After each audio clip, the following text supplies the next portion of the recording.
All right, so today in math, we're going to be taking a look at comparing decimals. So we can kind of been thinking about comparing fractions, and we've been introduced to decimals. And we're going to talk about comparing these two decimals.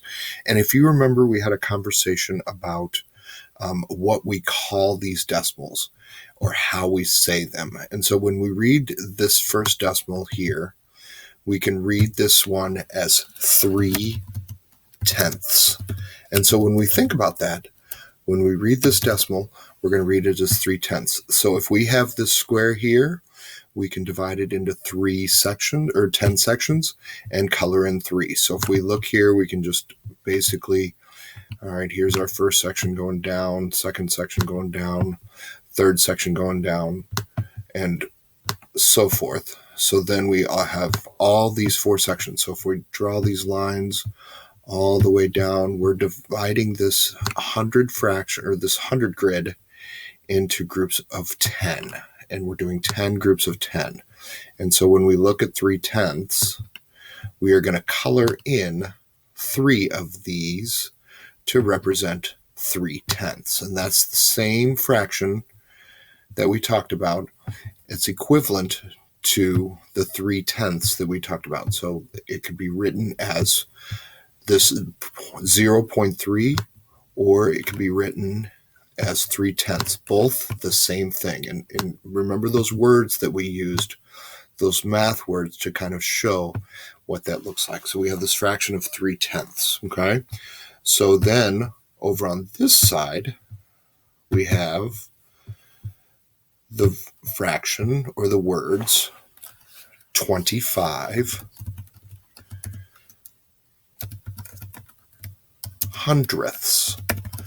And so when we think about 25 hundredths, we're going to take our grid and we're going to divide it into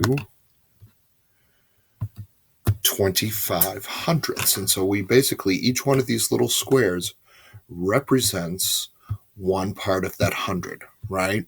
So each one of these little squares is one part of the 100. So we are in essence going to color in 25. So over here we have 3 rows colored in, okay? And over here we're going to color in 25 squares. So that's going to be 2 rows. So that's 20.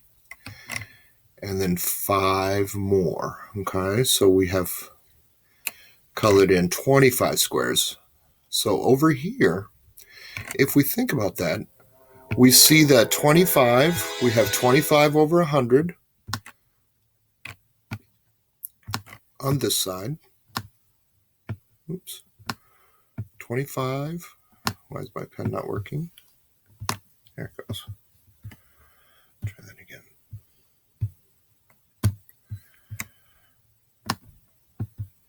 My goodness. 25 hundredths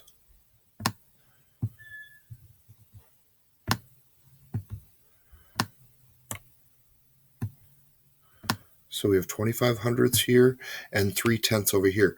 We can also look at this as saying, okay, we have 30 squares colored in because we've colored in 3 rows of 10.